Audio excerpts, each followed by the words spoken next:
Welcome to the Hudson Valley Disc Golf Podcast. This week you got Corey, Jason, Randy, Alex, and Jaimen. I screwed up last week. Did you guys catch it? Yes. Well, like 50 probably, but the one I'm talking about, I didn't realize there was a New York Team Challenge match this week. I don't know if anyone did. I don't think anyone did until it popped up on the page. Where was it at? Burbine. Yeah, they were at Burbine. It was their unscheduled match, I guess. And their first of the year, right? It was Burbine's first match of the year. All right. So Burbine's their first match at home against the North, who's 0-1. It doesn't look like, 3, 4. It's 13 versus 13, which is one less than minimum for an unscheduled match. It would be 12-2, so 14. And both teams just happen to have 13, so it worked out. So any penalty points they get canceled out is basically what you're saying. Yeah. Yep. Who's Kat? I see on the North. Kat Backman, I think is how you pronounce her name. I just, because there's so many Cats and Kates. Yeah. Correct me if I'm wrong, but don't some of them jump around? I mean, in the past have played for various other ones. Yeah, in the past, ladies could sub for other teams, but this year with the reserve system, that's not the case anymore. Speaking of that, when I was editing last week, Jaimen brought up a point about New England Team Challenge, and I just wanted to see how it works with the difference between that and New York. Jaimen, you had said something about a certain team not showing all their moves. If they have enough for the first week and they don't have to use all of their available moves or whatever, they don't need to tell you who else is playing on that team. Yep. They may know who that person is. They might not know who that person is, but they don't have to show them. With the way New York is this year, with the bench essentially, or reserves, do you have to have those before week 1, or can you add people? Yeah. So for New York, you only have to have a minimum roster submitted to start the season, and you can keep like your cards in your pocket in a sense. But if you do put your people that you know are your reserves on the list, they are not locked in. They have to play a match to be locked in. So There's not a huge downside to listing them, other than I guess the other teams would know like the potential reserves, so they can do some research ahead of time. I think it was courteous. I think everyone put at least 1 or 2 reserves on, just so we all could kind of have a guess at who is going to be there. But I don't know if any teams have theirs full at this point. I think every team has like 1 or 2 reserves listed. Well, that's cool. I was thinking about that, and I thought maybe that might have been a flaw in the system. So even if you have somebody who you're like, this person says they're going to be a reserve, and then they move the next day for whatever reason, you can replace them as long as they didn't play a match. Yeah, that was some like verbiage that got added in after the original like proposal, because it would have been really inconvenient to just like lock people in that sense and not have roster moves. And that's the big difference between New England, whereas you can just use roster moves if someone moves away after playing 1 match or something like that. And once you played 1 match with one team, no matter what, you're locked in now, right? Yep. Yeah, you can't play for another team. Okay. Oh, Alex has he's got first and last names for the score stains. Yeah. Full disclosure, blatantly stole from the overall sheet that Kate put together. All right. You're allowed. Oh, this is just the rosters. Okay. That's not the scores or anything. Okay. No, I did post the thing with the scores in the chat, but we're going to have to do some translating. That's great. That's like perfect. You can just, okay. So they did a 6-em for round 1. That's single. So that's just a card of 6. That's not trips or anything like that. Yep, just because they had the odd number, 13. The only thing that's jumping out to me, looking at this board as I've stared at it for 10 minutes trying to find something, is, man, Joe Karen had a really close day. A local listener, friend of the pod, Joe Karen, looks like he lost against Winster. Lost against Winner, won up in singles, and then him and Logan lost to Jake and Miguel by 1 stroke in doubles. Yeah. I'm just kind of looking at it going like this was a very, very close match. Looking at the scores, 2-1, 1 up, 1 up, 1 up, 2-1, 1 up, and a push like that altogether is 1, 2, 3, 4, 5 points that if those swung a little bit one way or another, if you get a tree kick here and there, that could be a totally different ball game. Sometimes the numbers don't really illustrate exactly what happened, and that looks like it was a lot closer than that number makes it look, at least in singles. I haven't gotten to doubles quite yet.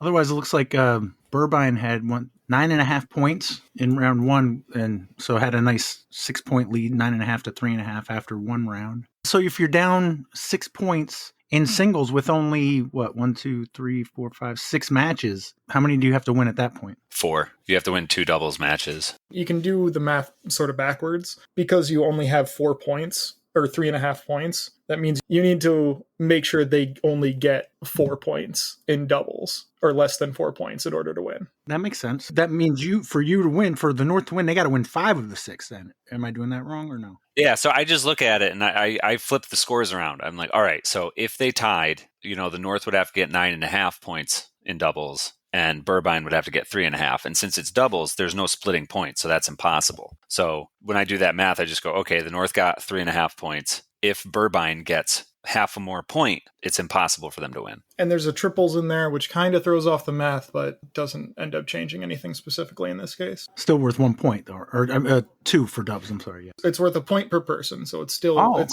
it's 3 points for the triples match. All right, good to know. Every time it's like I've never even heard of Team Challenge when I ask some of these questions, but chances are there's somebody who's listening who hasn't heard of it or doesn't know how it works. And that's why I just edit out my asking the dumb questions and just leave in the part of you guys explaining it so coherent. We're gonna start being like, why is Alex randomly explaining this rule that everyone knows? All right, so they needed to win a lot of them, and they won 2 of them. The North at Albatross Creek, is it? That sounds right. Yep. Looks like Jacob D. and John K. and Eric and Cody won for the North. Juliet, Amber, Jack, Jake and Miguel, Jeff and Josh, and another Josh, and Winter won for Burbine. So Burbine moves to 1-0, and the North 0-2. We didn't get to do picks on that, so I think Corey would have picked the North in this one, so I don't know if his perfect record is still intact. I'm not sure. No, I definitely would have went with Burbine. They play much better in the snow anyway. So. All right. Well, like I said, I didn't check to see if there was a match this week. I don't know if there's anywhere you could have found out that there was a match this week. I don't know if anyone outside of the teams knew. They played on Saturday, right? I think so. They didn't play on Sunday, right? Yeah, they played Saturday. Yeah, I literally only saw that they were playing because I was trying to find our DisCaptains thread on either, I forgot what I was looking at, either Jeff's post on the Rate the Spread page or the New England Team Challenge. I'm like, oh shit, there's a New York Team Challenge match too, out of the blue. Did anybody comment on the food? At the Burbine match? Yeah, I'm looking at the New York Team Challenge page. I don't see anything. So they posted a bunch of pictures and... Looks like someone did come dressed as a pineapple. Is there a picture of that? Yeah, I don't know who that is. I do not see this picture. It's in Brianna S's post of pictures in the comments. I found it. I will relay it. I don't recognize him. I'm assuming it's the mystery Josh, who I don't know. Oh, yeah, the second Josh? Yeah.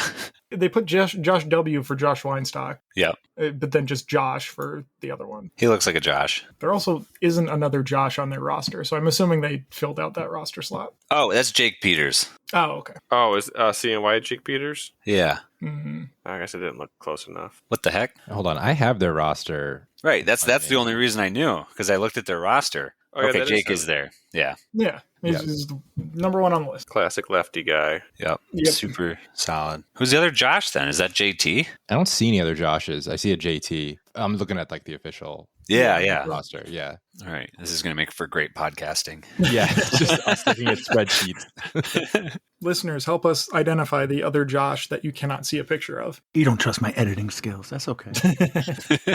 Anything else on that match? No matches this weekend that we know of, right? Nothing that I'm aware of. There is the DisCap volunteer thing that I somehow completely was off my radar forever. You talking about the volunteer flex tournament? Yeah, it's not a flex tournament, but it is just the one round. Oh. It's the volunteer year-end celebration something. It's a shotgun start? Yeah, it's on J27. DisCap Series 2024 Volunteer Finale. I don't suppose Riverside works for coursework, does it? I went there this weekend too. They were putting in T-pads. Oh, you helped out in Greenville. Yeah. That definitely counts. Yeah, but Jason said he wasn't going to sign my permission slip. So. Oh, no. I'll sign your permission. I know someone who will sign it. I think talking to us every Monday is volunteering. Yeah. Well, if there was nothing else on New York Team Challenge, the DisCaptains had a match for New England Team Challenge at home versus Rhode Island, if I'm correct. Yep. So that would be Corey, Jaimen, and Jason all played, right? Yeah, buddy. Who wants to start? Go for it, Corey. Is that because we're going to go in chronological order of like when we got to the park? That was like one of the first things. Is like, oh, matchups start at 8:30. Good thing Jaimen's rolling at 8:32. Oh my God, yeah. I need to get better at that. It's just J Park's so freaking far away. Yeah. I'll talk about that more when it's my turn there, buddy. Okay, yeah, so Friday, I drove out to Utica real quick for my grandmother's like 90th birthday, and I wasn't going to have any other time to like go shopping for the spread item or whatever. So my mom, in her infinite crockpot wisdom, is like, oh, why don't you just do something with Kielbasa? So I stopped at the store way back from Utica, and what I decided to bring to the spread this time was like cheesy potatoes and Kielbasa and 30-pack of PBR, which when I got to the park fairly early, the two items that I saw get picked off the table first was one, an Uncrustable, and then two, a PBR. So anyone talking shit about fucking PBRs and Uncrustables not being S tier spread items can reevaluate their opinions. Corey's also glossing over the fact that he's the one that picked up both of those things. No, it wasn't me. It was a guy from the other team, too. It wasn't even a homeboy. Are Uncrustables only peanut butter and jelly? Is there like a grilled cheese or something? That's a good... There's like a Nutella and something around. Yeah, I saw that. When we were at the store getting stuff for the Vermont trip, I thought I saw the Nutella ones. And we didn't get them because they didn't come in a big enough box, maybe? I don't know. So 90%, if you're getting Uncrustables, you're most likely getting peanut butter and jelly, is my question. Yeah. So, all right. So we got peanut butter grape jelly, peanut butter strawberry spread, peanut butter honey, peanut butter raspberry spread, chocolate flavored hazelnut spread sandwich. Okay. I was just curious. I thought, like, come on, grilled cheese? No? But I guess they freeze them and maybe... they start frozen. So I'm not convinced I would eat a frozen grilled cheese. That makes sense. People do talk about putting them in like the air fryer and stuff like that. Oh, well, my wife wants to make Totino's pizza rolls in the air fryer thanks to Corey now, so... Yeah. It's a great idea. Anything you can bake, you can probably air fry. Maybe not bread. But no wax? Wait, what am I supposed to use? Definitely not wax paper. Parchment paper. Parchment paper, okay. That would have made cleaning up from those pizza rolls actually a lot easier if I would have put some parchment paper in there. They kind of exploded and then got stuck in the holes. Pretty sure I heard on a podcast recently that you can use wax paper. And it must be true. I think you can use it once. You can use it once, and then you probably won't want to use it anymore. Yeah, they said you could do it once. It's fine. And then while warming up, I saw Jaimen come down the parking lot, and then he did all the pre-round stuff, which was Jaimen. Oh, so yeah, I showed up like 2 minutes after I was supposed to be doing something there. I've been not getting a lot of sleep lately, so I kind of overslept a little bit. And then on my way out, I did one of those things where you go out the door, you go, oh crap, I forgot this. And then I did that like 3 times. Last year when we played those guys, their captain was like, hey, so we have this umbrella and this rain jacket. I'm pretty sure it's somebody on your team. So I was like, that doesn't look like anything anybody on our team would have. It might be Greg Kurtz. So I got a hold of Greg Kurtz because it was just kind of like, Greg stuff. And it wasn't Greg, but he said he knows it's nobody on their team. So he gave it to me and I brought it back with us. And like an hour into the drive, he's like, oh, it's actually one of our guys. I was like, all right, well, have your guy get a hold of me and I'll take care of it. Like, I'll mail it back to him, I guess. I'm really glad I'm driving this all the way to New York just to mail it back when I told you it was yours to begin with. So the guy never got a hold of me. And then, like, as I'm walking out the door, already running a couple minutes late, I'm like, wait, I've still got that crap in my garage. So I shuffle through that and grab it. And then I got in my car and realized I needed to get gas. So that's the story of why I was late. Actually, and I foresaw this coming when it was like 7:15 and I was still in bed. Perks of living close to J Park. And I see a message from Jaimen saying, does anyone have any dry erase markers? And I'm like, given the time of that message and based on how far away Jaimen lives, I expect that he will not be there by 8 o'clock. Yeah, because I was just about getting in my car and looking around for dry erase markers, couldn't find any. Got in my car and I found 2 of them in my console from last year. Yeah, but I just figured, no, why the heck would I leave them in my console for an entire year? And the answer is because I'm terrible at organizing stuff. So yeah, I got everything going, got down there, and Jasan was waiting patiently because Jasan is an on-time person. And we got matchups rolling. And so yeah, matchups went very well. Sorry, I'm like looking at the board right now, thinking about them. This year, I'm starting to try to focus a little bit more on who's playing together, because everybody's got people they play well with together and people that they don't necessarily play well with together, and people that help and people that don't help. So I'm just trying to be a little bit more conscious of that, and I think it worked out pretty well. for the most part. There's definitely some where I'm looking at going, oh, that probably could have done that one better. But paying attention to both of those things at the same time is pretty impossible. I think it's possible to set some cards up well, but I don't think you're ever going to get every single card the way you want them without kind of holding yourself back in some other realm. Don't get me wrong, like everybody on the team's like a great person. It's not like anybody's like, no, I can't play with that person. But, you know, everybody's got their own playing style and that kind of stuff factors in. You know, if I put somebody who only forehands with somebody who backhands all the time, they're not going to be able to help each other very much when they're, you know, talking through shots. They're going to be like, well, I don't know. I'm going to throw a totally different shot than you.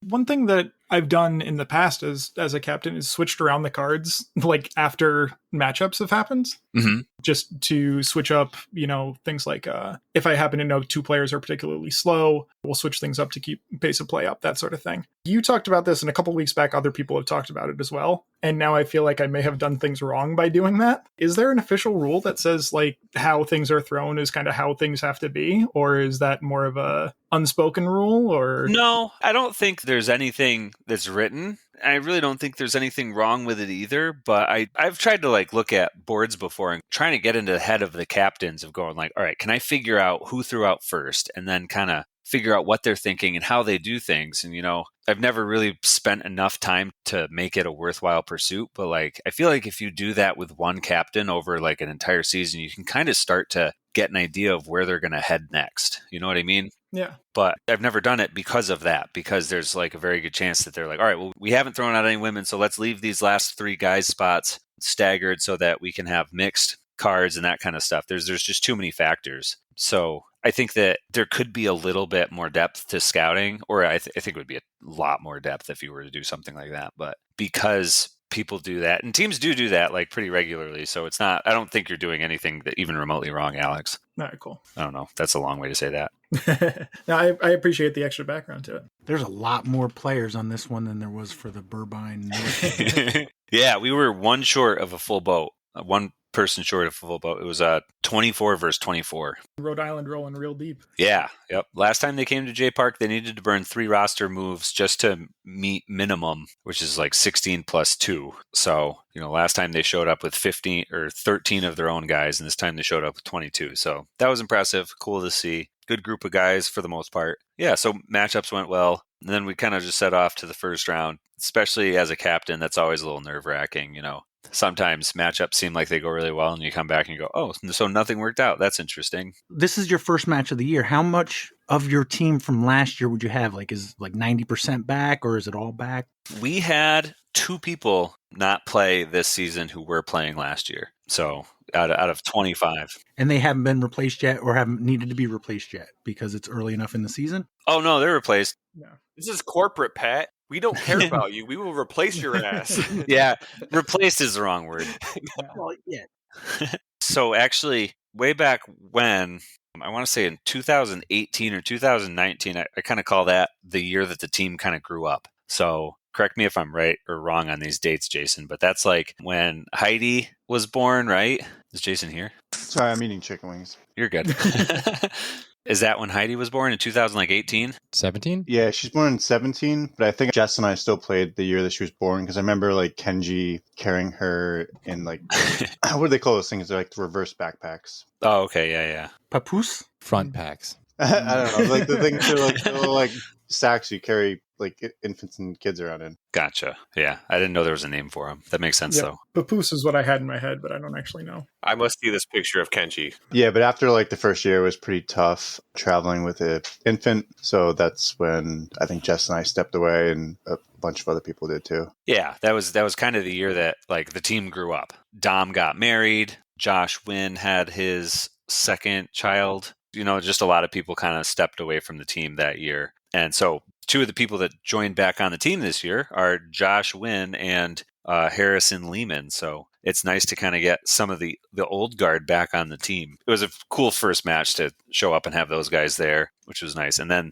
another person who's filling in and kind of probably going to be an on and off again player for us this year is Ethan Hatters, who is the grandson of somebody who left the team right around then. So that's a whole nother layer of.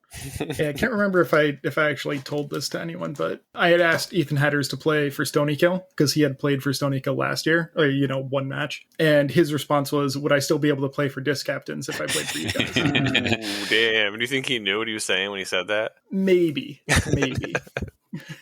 I would, Alex, if I wasn't already a disc captain. No, Ethan's he's a super nice kid, and he's he's a very he's young, right? He's like 16, so he probably says something once every 2 weeks that makes somebody feel really old.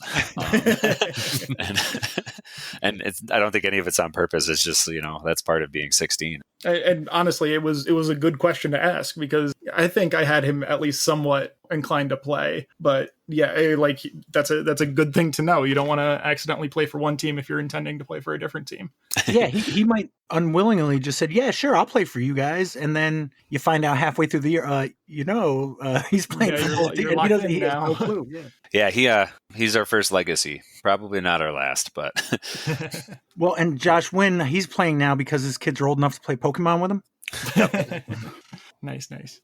Jason, do you have a pre-round story? So I showed up pretty early because I'm not too far from J Park, and I didn't have Jess or anybody with me, so I could get there earlier. And there's a bunch of New York plates, but I didn't see a lot of DisCaptains, which I was like, what's going on? But apparently I think they pulled some people from like Connecticut and New York, which was good because they had full numbers. One of the women looked really familiar. I just know I've seen her before. Can't get her finger on her name, but Kristen McDonald? Yeah, I was kind of joking about that, but You sold it really well. Yeah, gonna just make a comment like they wouldn't go against the DisCaptains, but it was good seeing her. It was pretty good weather. Other than that, it was great to see a lot of my friends like Harry and Josh playing. And I said to our team, I think this season the roster and the lineup for DisCaptains is probably the strongest it's ever been. So it's really exciting to see them go and compete this year. Who put out a matchup first? I see Tim Giardini's the first name. Did you guys go first or did they? They did. They put out Dave S first. And what was your thinking with Tim? Are they similar styles? Dave S, he's one of their two players that did not have an actual rating. So I kind of had to go based off of everybody that had played in the prior year and kind of approximate his rating, like factoring in stuff like, all right, he beat this guy pretty handily in Rhode Island, but then he beat this guy kind of handily not in Rhode Island, and kind of just looking at stuff like that. And so I had him just guesstimated at 940. And I was like, well, Tim's going to beat a 940 rated player at J Park any day of the week. And that worked out. So Tim's he's such a solid player at J Park. He's got, as many years of experience as anybody else on the team there. He was there at the very, very beginning and has been there ever since. So, he's a pretty surefire win. Although I will say that at one point I was playing and I look over and Tim and Adam Selman are playing a hole that we do not play on the layout that we were playing at all.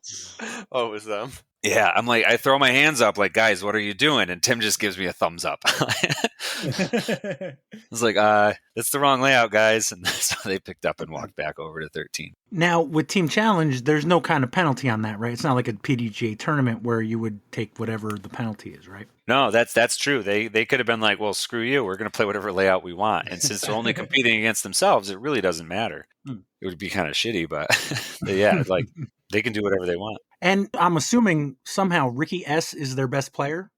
Oh, the guy I played? Yeah, definitely. Yeah. Yep. I will say they do have one world putting champ on that team, and it is Ricky Steeler.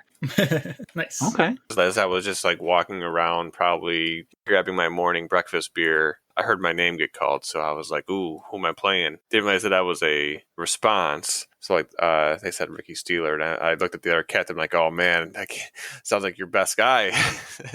And then I saw who Ricky Steeler was, and I just by looking at him, I'm like, oh damn it, this might actually be their best guy, just by facial structure alone. He seemed like a gamer. But then I whooped his ass, and actually, if you look at the scores, I'm pretty sure that was the hottest score, 7-6. Of all singles matches. Yeah, I will not to actually, Corey, can you take your headphones off for a second? No, I'll get there. Yeah, he was severely injured. Was he injured during the match or going into the match? He was already hurt. Going into it, I kind of heard his story. He used to be super high rated, kind of toured a little bit, and he was as high as like 990, I think. And like Jaimen said, he was like a world putting champion, but sounds like he had like some type of weightlifting injury a few years ago, and it kind of fucked him up. So he is definitely, a shell of his former self. I mean, putting is still putting, I would imagine. He would he has like some neck issue and like muscle issue in his right arm. I think something like his tricep muscles don't really get engaged. So there's even a couple times where he would like throw lefty, which didn't work out because he's not left-handed. But for how the round was going at an away match and like kind of how he was playing, he was still fun to play against. Still had a good time. So, but yeah, another top guy. Yeah, beat him. Want to know, baby? Do you still stand behind your whooped his ass at 7-6? Yeah, I mean, he definitely got his ass kicked.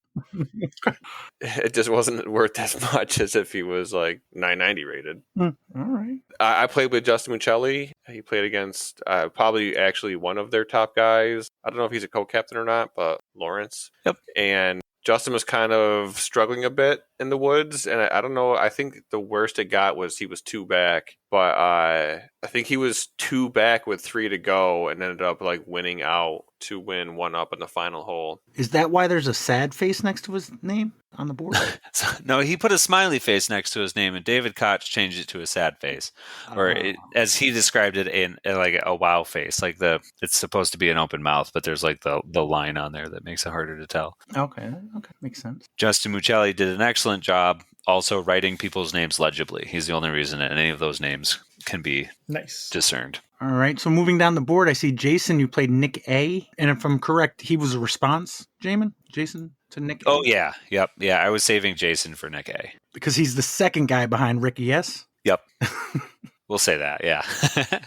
What about Nick A? What made you think Jason? At the first Capital Discs Open, a guy took aim and hit a child on a dirt bike with a disc, and that guy's name was Nick A.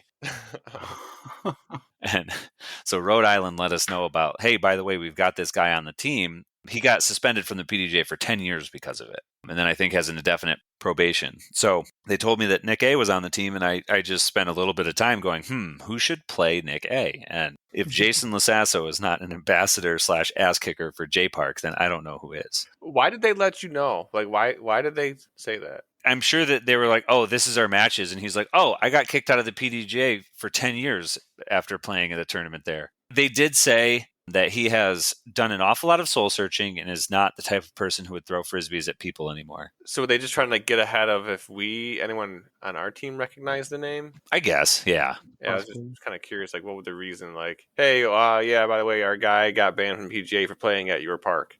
Why even bring it up? I think that's a good thing to do. Yeah. I think you guys would do it in the... disregard that because I don't think you guys would have that guy on your team. But with that aside, yeah. What if he was like banned from the park too? They don't really know. Yeah. He could have showed up and then not been able to play. That's true. I didn't really think about that, but yeah, that's a good point. Yeah, so we just kind of made sure to kick his ass a little extra hard and send him back. Otherwise, how'd your match go, Jason? It was good. I started off, just wasn't warmed up, and he started beating me, and it didn't feel good. Like throwing discs at you mean?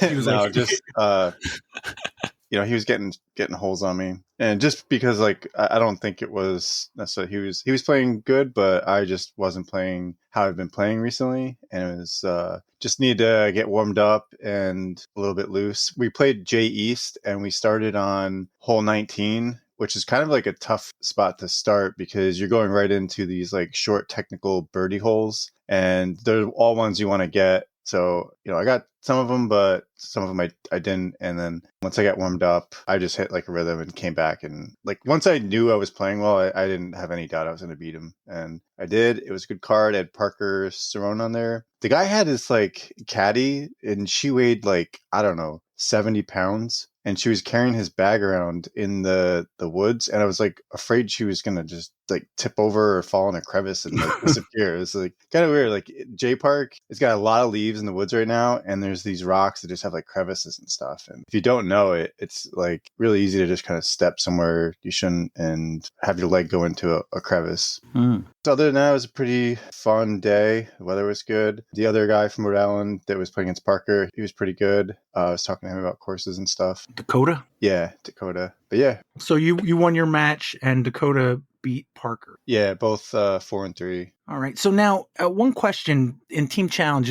is it more meaningful to be a response? Nick S was put out, so Corey was put out. Nick A was put out, so Jason was put out. Is that any extra, confidence when you're a response player as opposed to being put out first? Or does that not really matter? I don't even usually know. The majority of the time, I don't even know if I was a response or if I was put up first. I think it's a little bit more pressure because then your captain's kind of counting on you to beat them. Whereas if you're put up first, then it's really, it's not on them. But yeah, that makes sense. It's not always set up so that you're supposed to beat them because, every once in a while, you've got a couple of your mid-tier players and a couple of your bottom-tier players, and they put out a really high-level player who's probably going to beat any of your mid-tier players. So it's just the best strategic decision to respond with someone who's almost definitely going to get beat. Yeah. So, it's not always, but there is that strategic decision that can be made too. I had a feeling Jaimen wanted me to beat him, though.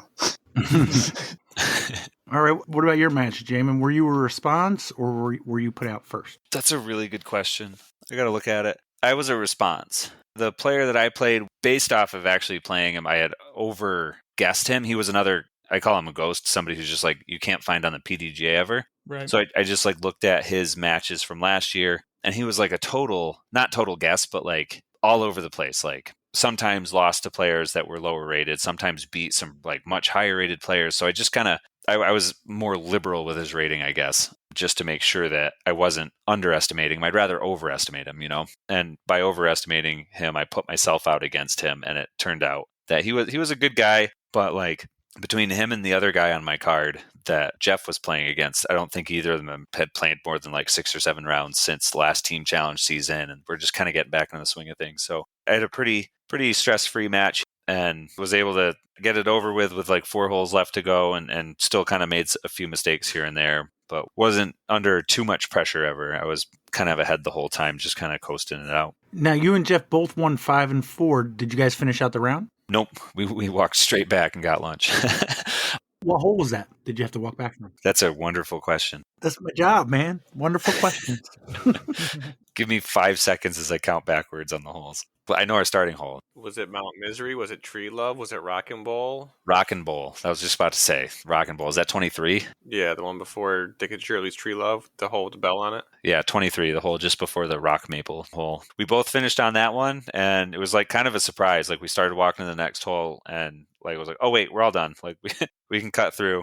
Every time we play a team, they're man, you guys are really making us play the course where you have to walk. We're going to go see every blah, blah, blah, blah, blah. So I kind of play into that in the morning to get the other team as grumpy as I can before we play them. So they were a little annoyed that they had to walk so far to get to their starting hole. So we did not play the rest of the holes because they weren't holes we were going to play in the second round anyways. And they were kind of nursing their wounds. I didn't ask at the beginning, what layout did you guys play? We played East for singles. Yeah, last year I put it up to a vote for the team. A lot of people have been talking about playing the North layout, and I said, all right, let's vote on it. If the team wants to play the North layout, we'll play the North layout in singles, and the team didn't vote for it. I didn't put that same vote out this year, but I have a feeling if I do, I would get the same result. No, you were just scared that you were concerned that the J North lobbyists had gotten enough backing and that we're probably going to make a push for a coup.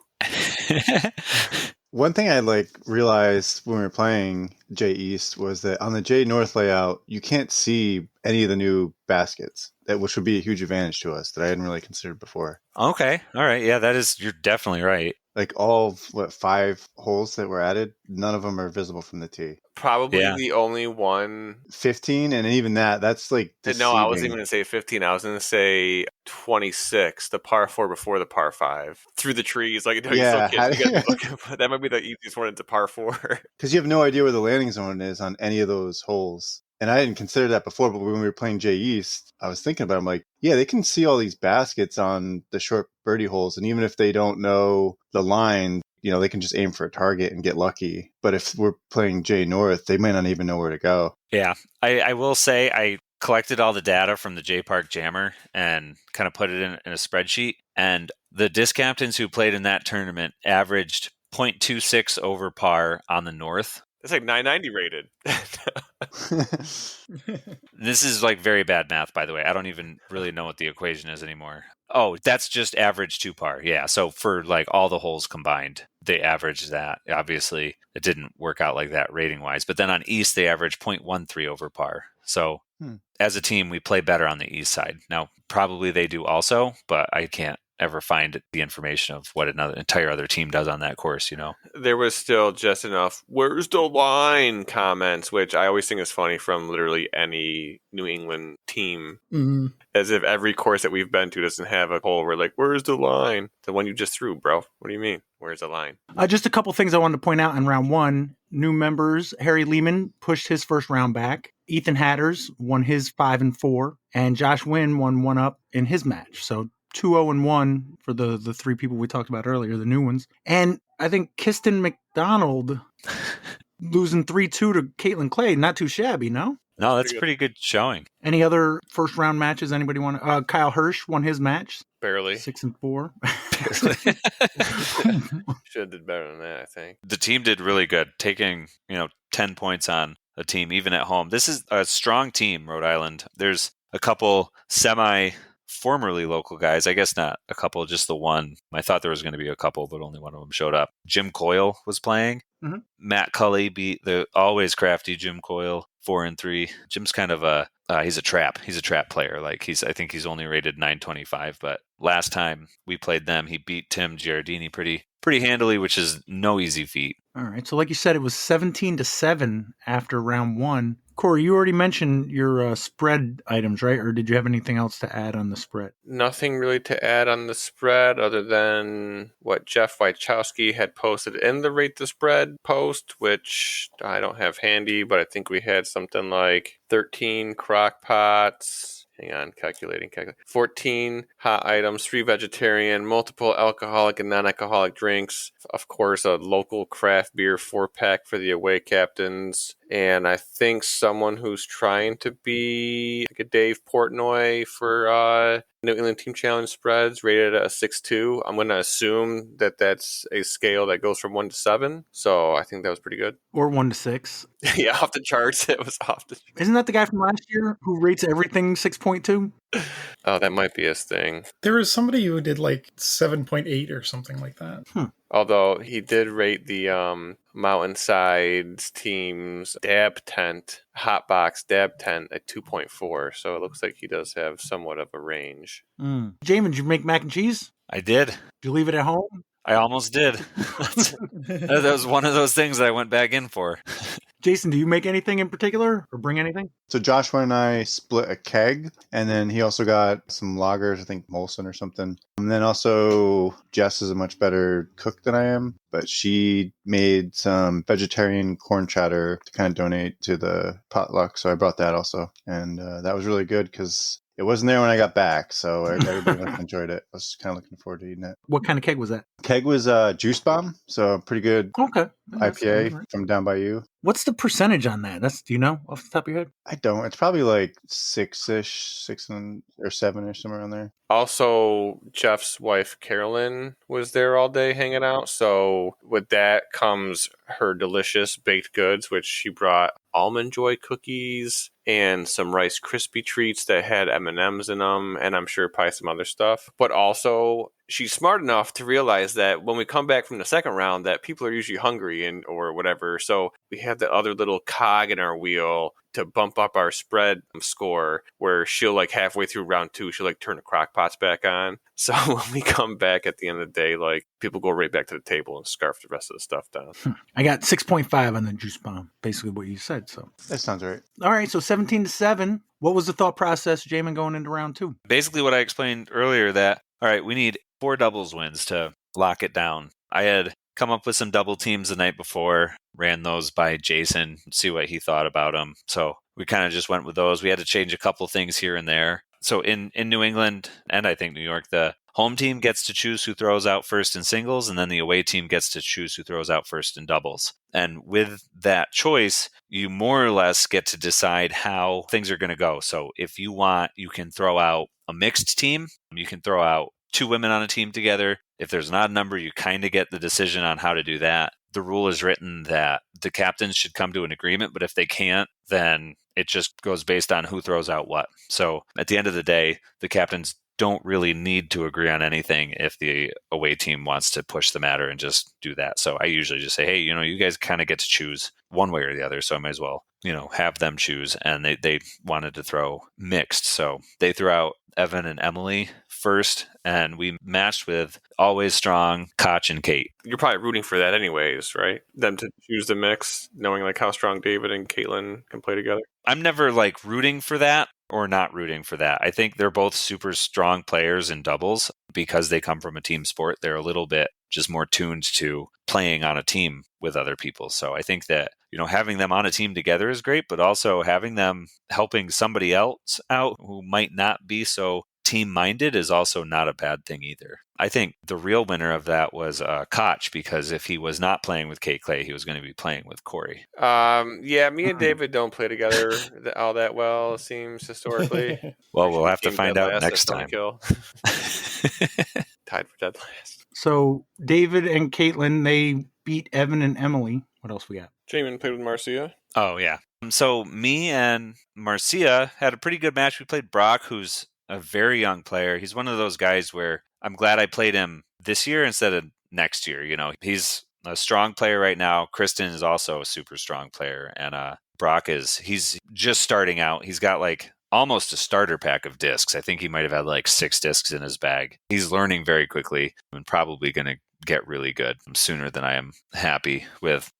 We started off with a birdie on the first hole, so we had a little bit of a lead, just kind of like bumped along for a little bit. And then on 32, we managed to double bogey it, which in doubles is like catastrophic, right? You're never trying to double bogey a hole. Even a bogey in doubles feels like you're like just completely out of it. So that was not what we were looking to do, but it happened nonetheless. So we went from 1 stroke ahead to 1 stroke behind, and then on the next hole they birdied it and we parred it. So we went from kind of leading and feeling like we had the whole match under control to 2 strokes behind with like 9 holes to go, kind of freaking out. But we were able to get through 36 unharmed, and then took one on 1, 2, 3, and 4. That new hole loop on the south layout. Oh, we played south, by the way, for doubles. Was really a big benefit for us. I think we went in there even and came out 2 ahead, and then we're able to just kind of hold it down for the last few holes. So we were able to get away with a win there. It was a close one, but we were happy to do it. So then Corey and Brian Bickersmith, is that a common teammate for you, Corey? That's a good question. Between both team challenges, I don't know how many times we've been paired up together. Definitely not our first. And I think we've joked that we aren't the greatest dubs partners, although you would think that we would be. And I don't know if that's because, like, I don't want to say our games are similar, because they're really not all that similar, but I feel like we might get similar results. And they're never usually like, it's pretty rare that we have something. I want to say it's rare, but especially at J Park, like we can shoot super hot rounds, but we have, just as many, if not more, super shitty rounds just from getting J Park. But it was a little breezy out on Saturday, and playing J South, you kind of are a little bit more affected by it. I think the wind kind of got a hold of us shooting a slightly better score, but we had kind of gotten out to a slightly early lead. Like I think we were up 2 strokes after the first 8 or 9 holes. And then we get to hole 1. And speaking of what Jaimen was just saying about it doesn't feel good to bogey or double bogey any holes, we bogeyed hole 1, which should not happen. We both had pretty crappy drives and then left our approaches kind of short, and then had to make a 30-ish foot putt for par that we both screwed up. So after 9 holes, we just threw 2 strokes away on a single hole and it went back tied. But then that's when we cross over the road into the woods on the south section. And in that 4-hole stretch, we were able to get back both those strokes to then just finish out on hole 7, 8, and 9, which are fairly simple. I feel like we're pretty guaranteed to get 2 out of the 3, probably getting holes 8 and 9. But Brian was able to nail a pretty sick, like 40-ish footer for birdie on 7 to match their park job. And then we carved up 8 pretty well for that birdie, and then they took the birdie, I believe, on us on hole 9. So we've been by 2 strokes, and that's all we needed to do. So I'll take a win, even though I feel like 6 down wasn't the best score that we could have did. What did you shoot at that tournament earlier this year? Wasn't it like a 7 or 8 down? Yeah, at the Jammer, Yeah, I think it was pretty hot. It's a good question. I think it was my best round. Oh, no, yeah, it was my best round ever at Chase South. Take your time. Now the Giants are driving down the field, so apparently you're a good talker. No, it was 8 down, 51.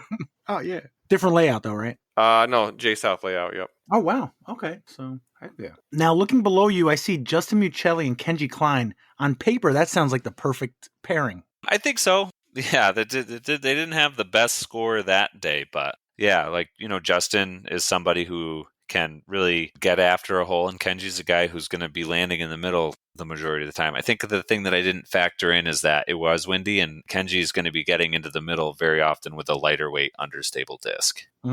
That might have affected things a little bit, but I'm just kind of guessing. Do they play together often, or is this just happened this week? No, not particularly. This is kind of like a science experiment one, just to kind of see what would happen. Not the best result on their score, but it's also one match. It's not a whole lot of great data. Moving down a little bit further is Ethan Hatters and Greg Kurtz. Is that the youngest and the oldest on a card? Absolutely, yeah. I told the other captains I think the average age on that card is 45. So that's something. What about you, Jason? You play with Josh Wynn. I know you guys are buddies and you play together a lot, but do you play dubs together a lot? Usually I play with Harry and Josh plays with Brett. So we play on the card together a lot, but I have played with him a few times, different results, but we did pretty good this past weekend. I started off, we were pretty even with the other card, and then Josh and I just kind of hit a rhythm, and we were like getting a lot of birdies, and then like halfway through it was pretty clear we were going to win, and we just kind of coast. It was a pretty good feeling. It was a fun round. And it looks like Kyle Hirsch and Adam Nelson had the hot round, 48. Is that? Yeah, absolutely. Yeah, I think they were saying that Adam did a lot of the work. Oh, that was it? Oh, okay.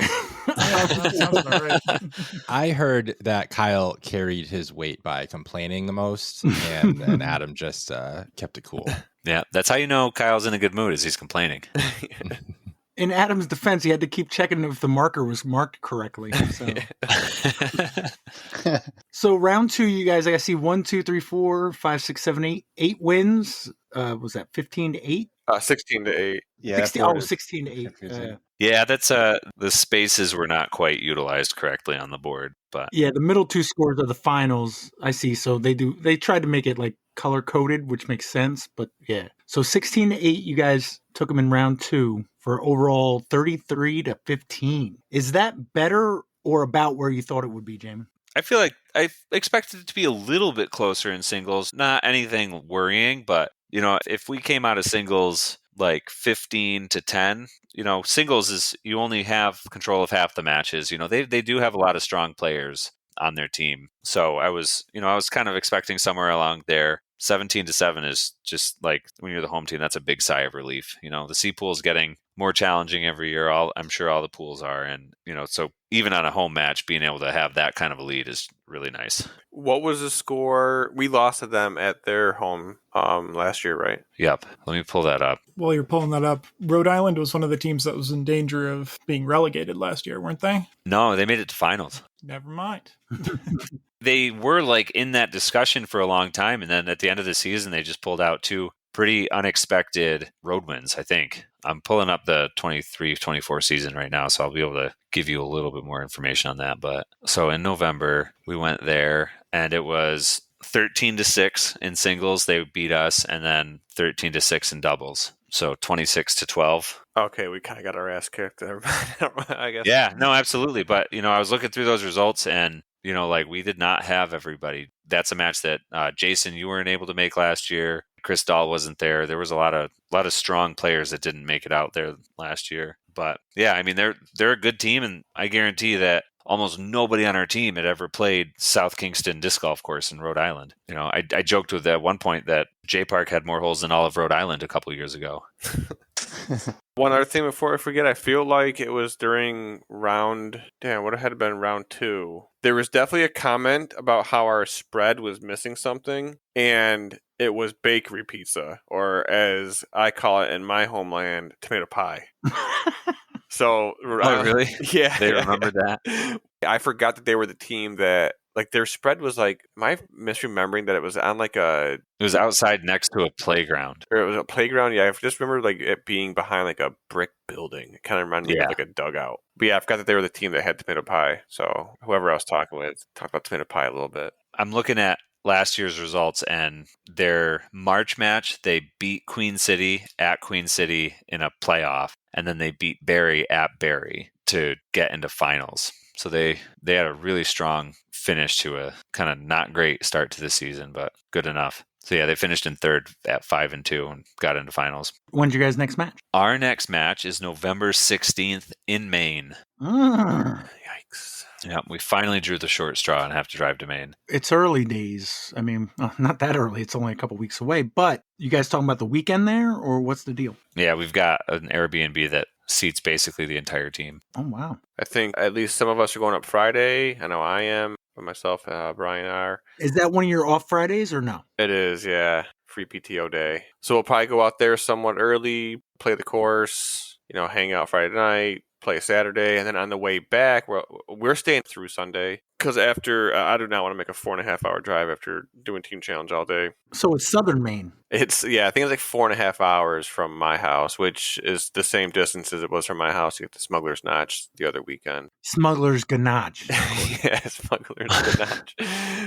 But I think there was talks possibly of playing mile marker 63, that new Simon course, for our neutral match. So we might hit that on the way back on Sunday. Nice. Speaking of Simon, the Simon line balance, we've already used balance. So prototype Axiom discs, October 28th. Yeah, I was going to say 24. it's explicitly not the balance. It is the balance prototype. Yeah. So maybe if it changes its name between now and official release, I don't know how that works. But we've already used balance in a question because there is a balance. That's probably why they call it the Simon line balance. Apparently, MVP trademarked the name Balance like before the other company made a disc called the Balance and got that approved, and then didn't get it approved by PDGA because they're like, we have this trademarked, so we can't.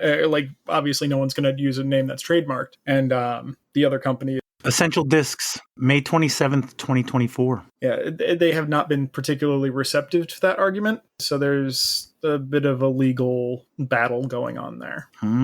Any other notes about New England Team Challenge? Great start to the season. Yes, are we the highest percentage right now? Yeah, I think we're leading the league, the division. Possibly. Oh, one thing that I was super stoked about is I went to put the results in today into the spreadsheet, and they were already there. So Kim Kissel gets my vote for Commissioner of the Year. Nice. Something I'm jazzed about, 6-6 with about 9 minutes left in the second quarter, Jaimen. Just saying. Yeah, you're at least tied for a little bit. But yeah, we are in the lead right now, although we're all just tied for first. We are at 68.75%, which if you round up is pretty nice. Nice. Sorry, I had to. But yeah, so that's pretty cool. A lot of golf left, but some of these teams are a little bit different than the last time we saw them. Devil's Grove went out to Dacey over the weekend and lost, which is, obviously they went from B to C, so they lost plenty of matches last year, but they don't seem like quite the Titans that they used to be. Dacey's a strong team too. They were the only ones who took a match off Tank last year. Yeah, and that was in finals. So yeah. Yep. Do you think we have a shot at taking out Devil's Grove at home? It's going to be really hard, but it would be pretty cool. Very unexpected. Sometimes you get a little bit of element of surprise there, but it's another kind of course like Curtis Corners where just none of us have played probably at all. I'm not going to be able to get around out there first, but do you know what the course is called? Is it called Devil's Grove? Yep. Maine disc golf. If it's what I've heard about it, it's simple, really high pars for kind of short holes, but it's woods golf, and we're all plenty familiar with woods golf. So I don't think we're going to be out of our element. I think we're just going to be playing holes that we haven't played before. So we'll see what happens. I did recognize a lot of names on their team roster, and they do have some great players. They have a great group of women players on that team, but it's pretty cool that last time we played them, they had, I think it's Allie Haggett might be her name. I think she was like 910 rated. And, now we're going out there with a group of women who is going to be able to compete with them. Yeah, last time I saw them, they were putting their top woman up against, like, I remember like they beat like Paul Sullivan for Flat Rock one time because they didn't bring enough players and that kind of stuff. So it'll be interesting. I'm excited to play those guys again. Awesome. So this weekend is like the last dead week for a while, right? Because then next week is New York Team Challenge. You said the 16th was when you're going there? Yep. So that's the next week. And then didn't somebody else? We're going to Amesbury for our match on the 16th as well. All right. No, that's good. And nothing on the 23rd as of right now. I thought there might have. You tell me, Alex. I personally. Oh, yeah, that could be the neutral. I thought that was. I recognize the date. My team is all committed to it since we talked about it so long ago. We only need 14, so. Yeah, I'll talk to people. And is that at Stony Kill? Mm-hmm. Is it at Stony Kill? Okay. Yeah. We may have hole 2 in place in time for that. That would be great. Yeah, it's pretty much ready to go other than there's no basket, but who needs that? Did you guys come down and do the workday on Sunday? Yeah, I can talk about it a little bit. Yeah. So workday at Stony Kill hole 2, there's a wooden frame that was there before I got there. So the T-pad is, placed at this point, but not, the papers aren't in or whatever. It is a downhill right turning hole. So it's the same vibe as old hole 2, but it is more of a woods shot. The old one was more of a straight tunnel, and then the basket was on the right at the end of a straight tunnel. This one is actually a tunnel that slowly turns right. Yeah. And when I showed up on Sunday, the tunnel was perfectly clear and the right side was relatively clear. And then the left side was treacherous with tons of down trees and debris and stuff. So if you did not fully commit to your turnover or forehand and you went too straight, you were probably going to take a lost disc or just really have a rough time like stepping through all this stuff. So we pretty much got like 90% of that stuff cleared out on Sunday. We kind of turned all of those downed logs into a wall between holes 2 and 3. So it really like marks the two fairways from each other. We threw a few shots off it to where like we pictured the basket being. And I threw 2 shots with Tim Giardini's discs. I hit first available on my first try, and then I parked it on my second try. So I feel like that's going to be a common outcome on the hole. There's a pretty early gap you got to make, but then I think things will filter nicely to some distance of a putt. I don't think it's the easiest hole ever. I think there might be a tiny bit of luck involved, but it's also, only a little over 200 feet long. So pretty good hole. But yeah, for that workday, it was me, Gene, Tim, and Cully were out there. Yeah, it kind of caught us off guard. Initially, the workday was scheduled for Saturday, and we did end up doing a bunch of work on Saturday. There was actually a couple of people out there who actually knew what they were doing with taking down trees. So they were able to take down a couple of really treacherous trees that were near where the basket was supposed to be. And we did a bunch of work getting the frame set, like you were talking about, for the T-pad, and getting some other trees cleared out in that area. I'm trying to find the names of the people who knew what they were doing. So Andy and Brian, I don't have last names. Brian Campbell, actually, looks like the last name of one of them, but Andy, I don't have a last name. But it seems like they're also planning on putting in a course at Catamount, so that's pretty cool for them. But yeah, they were able to get most of the treacherous trees down, most of the trees that we were planning on taking down,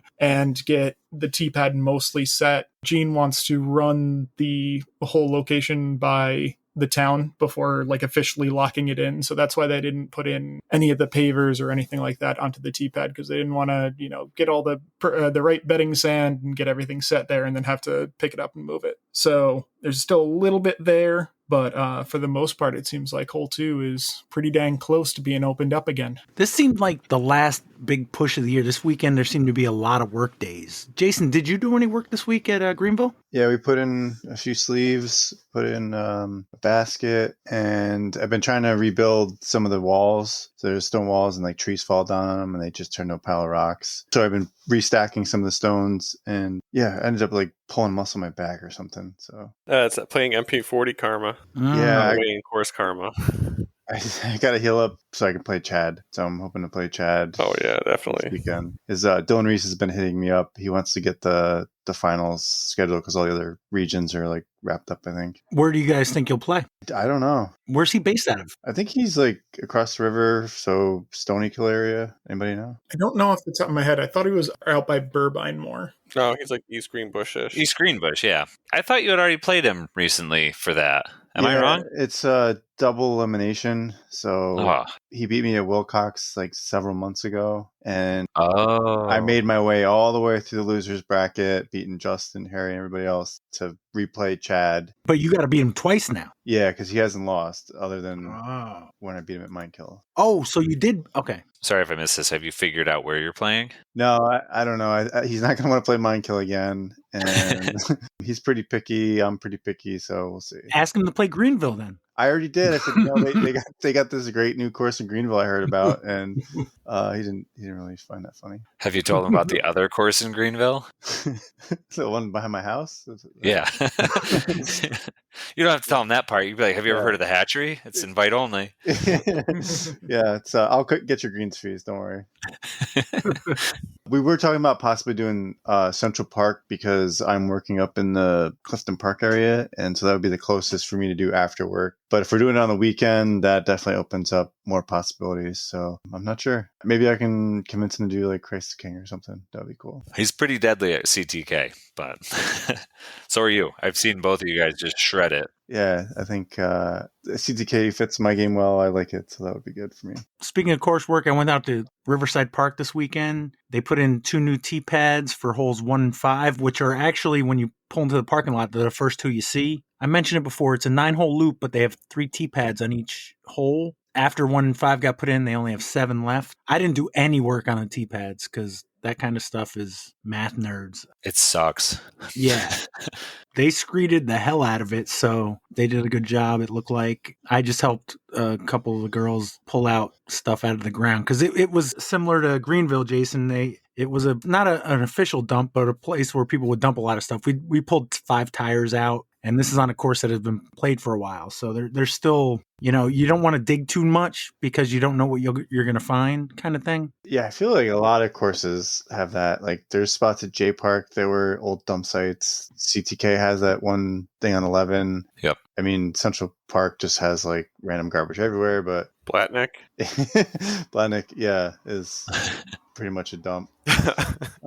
I think, though, that goes with disc golf. It's like you can put it in areas where you're not going to put other things. Yeah, it's undeveloped. I think back in the day, it was common practice to just have a dump site on a piece of property and have your own little landfill with steel and stuff. And areas that haven't been developed over the past few decades still have that. So those are the ones where we put disc golf course. It was a couple weeks ago, but they had their fall league. They finished it out. The final week winner was Tyler Ferrati, shot a -12. Second place, Rob Jarling, -7, and Stick, whoever Stick is, at -4. Final results, top 5. Peter Andrew Mallon came in 5th place. Stacy Moreau Blasdell in 4th. George Henry came in 3rd. Ivan Marmota came in 2nd. But your winner, fall league for Riverside Course in Port Jervis, Rob Jarling. So congratulations, Rob Jarling. Skylands had their club championship, their inaugural Skylands Club Championship. They have a tournament they're going to do, but their top 3 for each division, C Pool. 3rd place, Shayna DeSapio. Tony Forder in 2nd, and Stacy Morel Blasdell is your C Pool winner. Brian Heller came in 3rd in B Pool. Troy Andretta in 2nd, and Jacob Driscoll in 1st. Your B Pool winner, Jacob Driscoll. Brandon Lockhart came in 3rd place for the A Pool. Steve Brinster in 2nd behind your A Pool winner, Craig Cutler. And I guess they're doing a tournament. They sent out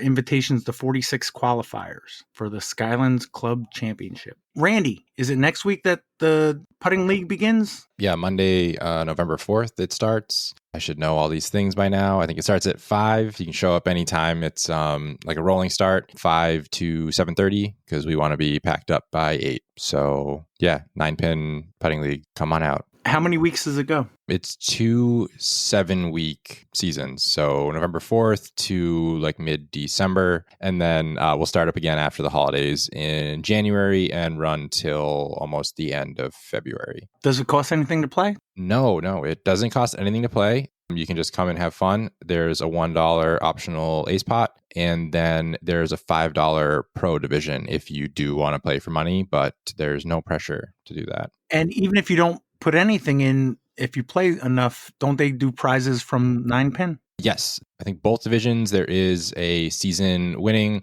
which is swag from 9-pins, like merch. So there's definitely incentive to come out. I don't think we've decided if we're going to do top 6 or top 5, but basically we'll drop one of your weeks and there'll be like a season reward for the top few players. Heck yeah. Jason, do you have to get up crazy early? That's what I was going to say. I got to jump off. Good talking to you all. I'll look forward to listening to trivia and talk to you next week. Awesome. Later. Thanks a lot, man. Is everybody else good for a quiz? Yeah. Yeah. So, Corey, I can't guarantee you to go first, but since you are technically still undefeated in New York Team Challenge picks, who would you like as your partner this week? I know, Pat. I was kind of hoping you're going to ask me that, and I'm gonna pick Randy. I kind of want to play with Randy. Ooh. I don't That's think not we've a had these common teams for a matchup, while. is it? Yeah. It is not. Oh, well, Randy, I'm sorry, but Corey just picked you to go second. So, That's actually I was going to ask for that too.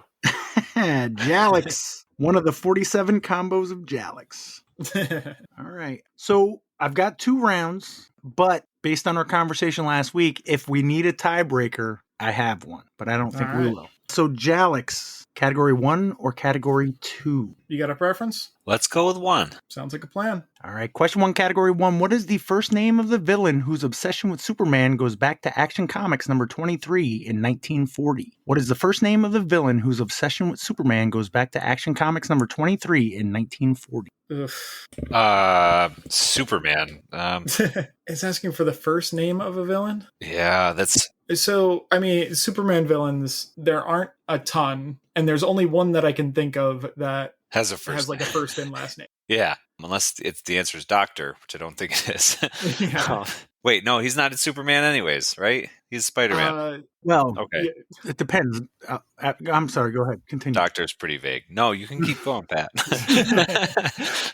I mean, I'm thinking Lex Luthor, so Lex. Yeah, Lex is the only thing that I can think of. Yeah. Goodness. Is the Lex a disc? Darn it, I would have got that one.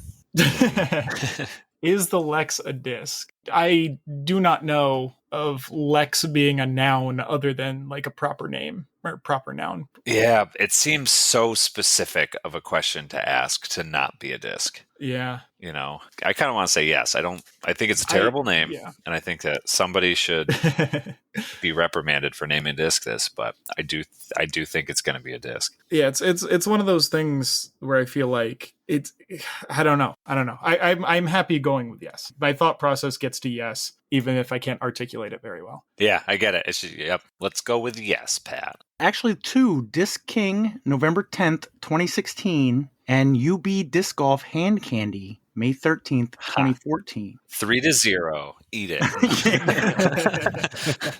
When you said Doctor, I'm thinking, Dr. Octopus is probably what you were thinking, Jamin, but there's Dr. Doom. Oh. Which Yeah, is that's a Fantastic That's Four Marvel. villain. Yeah. Doctor Strange, who's not a villain, he's Also a good Marvel. guy. Dr. Manhattan, but that's Watchmen. Yeah. That was the first few that popped in my head. But 2-0, Corey and Randy, category 1 or category 2? I would vote 2 to see it out. Yeah, let's go 2. All right, question 1, category 2. Like an expert chess player, the head of the Knights Templar Order was called what? Like an expert chess player, the head of the Knights Templar Order was called what? Grandmaster Jinx. Yeah. Is that what Corey?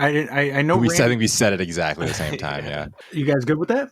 I yep. think so. Is the Grandmaster a disc? I don't really like it, but maybe there was some chess.com influence Disney that Ooh. come out after that big thing. Yeah, I have no reason not to think it's a disc. It is a little clunky, I but mean, I like it better than Lex, but I think they both kind of me suck. too. So we're leaning yes. Let's go yes. Yeah. Okay, well, the actual company name is, I'm guessing in Chinese, but it says San Quine Pu, October 7th, 2024. Okay. All right. 2-2 after one round. Jalix, what category, 1 or 2? Do you have a preference yet? I don't think I have a preference yet. Neither do I. Yeah. Do you want to figure out if one is actually comic trivia? Yes and no. Yeah. Why not? All right. Question 2, category 1. Regarded as one of the most influential hip hop artists of his generation, what is the legal first name of Lil Wayne? Regarded as one of the most influential hip hop artists of his generation, what is the legal first name of Lil Wayne? Lil Wayne. I can't say it. Lil Wayne. I don't know. Man, I feel like I knew this at one point. The name that popped into my head was John, and then I'm like, nope, that's John Wayne. That is probably something different. He is a different person, but I mean, statistically speaking, that's a pretty good They guess. called him Big Right? Wayne, though. I also could have been thinking of Lil Jon, which is a different thing. Yeah. Crap. What's Lil Wayne's name? I don't know. Yeah, I don't have any actual good guess for this. Marcus Wayne, right? I have no clue. Yeah. I have no idea. I have nothing. It's probably it's either John or Muhammad. Muhammad is, like, statistically Yeah. speaking, our best guess, Yeah. but also not Yeah. the answer. Yeah, let's go with John. Sure. What do you got, Corey and Randy? Corey, you know this one? I might after you say it. All right, I think it's the name of 2 of his albums. Is it Carter? Damn, okay, that's nothing better than my guess, which was Dwayne. Dwayne Carter. Yeah, but is that his last name? I don't know. I think it's like part 1 and part 2 are like 2 of his albums. Yeah. I feel kind of bad for forgetting his fucking name, but I can't remember the last time I actually listened to Lil Wayne since graduated college and went corporate. Dwayne Carter. Why Dwayne? Why are you saying Dwayne? Where do you get Wayne from? How do you know it's not Dwayne? Why? I just don't know. I don't come to Dwayne from Wayne. I don't think Carter was his first name, but it's definitely part of a name.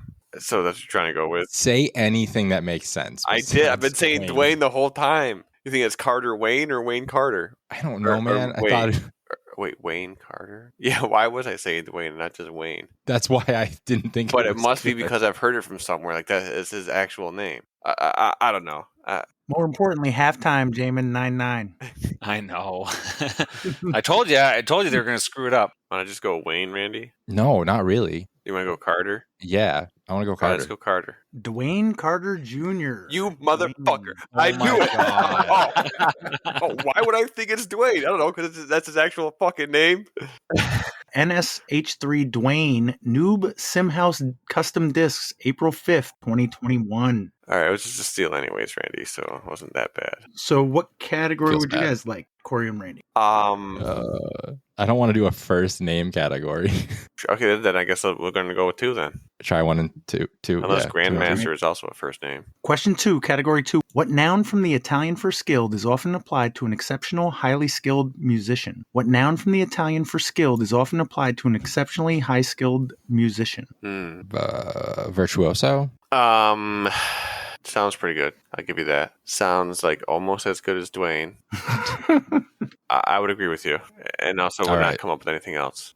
You guys good? Yeah. Yep. Is the Virtuoso a disc? It sounds like in line with like the Discmania active line discs. Not that I know if it's a disc or not. Sounds more like something that would be like the Harry Potter line of discs, but You know what? I'm sorry. Go ahead. no, you were saying, Pat?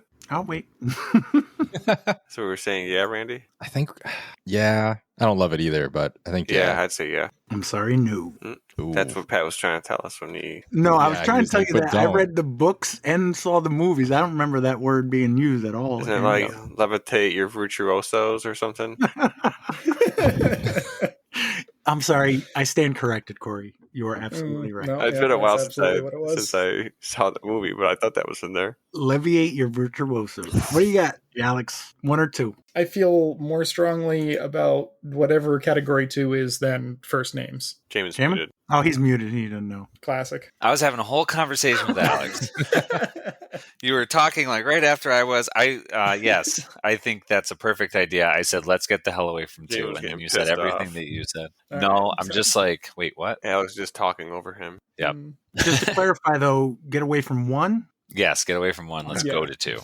Sounds like a plan. Question 3, category 2. From the French for to know, what word is used to indicate a scholarly person? From the French for to know, what word is used to indicate a scholarly person? Ran into that one. Uh, French to know? mm, French don't know anything, but they know how to cook butter. A lot of butter. From the French for to know, what word is used to indicate a scholarly person? Oh, Jesus. What are like classic French phrases that might have something to do with to know? It's not something like as simple as genius, is it? Je m'appelle.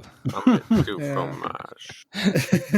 He said something about cheese. I took 4 years of Spanish. I don't know. A scholarly person. I'm kind of stuck on genius. I don't know if it's actually German or French at all. I'm obviously There's on a the lot right of track. vowels in there. That's a vote of confidence for Frenchness. Yeah, I don't know if it's a great answer. It's the only one I can think of. Yeah, I can't think of anything at all. I can't think of anything else. Genius might be the only answer that I can think of that's disc golf related, at least. Can you think of anything? I don't have any strong feelings that contradicts genius, and I'm coming up with nothing on my own. So I'm happy going with genius if you're feeling good about it. I'm feeling like it's the only answer that I will think of.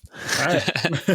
I think it is a possibility, so I'm good with it. Okay, genius, yeah. What do you got, Corey and Randy? Dang it. Qu'est-ce que c'est? You got anything, Corey? No, you were speaking French. From the French for to know, what word is used to indicate a scholarly person? I was in your Corey. He was talking French, so I thought he was just going to blurt out the answer. But Yeah, there was more to what he was saying. He was like, how do you say sacré bleu? como se dice biblioteca? I think savant is the only thing that jumped out at me, and I know it's a disc. Ooh, and I do but- love my savant. I'm just not sure. No, savant sounds amazing. All right, let's go with it. You guys good? Yeah. Is the savant a disc? Yeah, sure is. Yep. It only has 2 vowels, though. Yeah. And you pronounce all of the letters. It's actually savant. Yeah, they probably say different.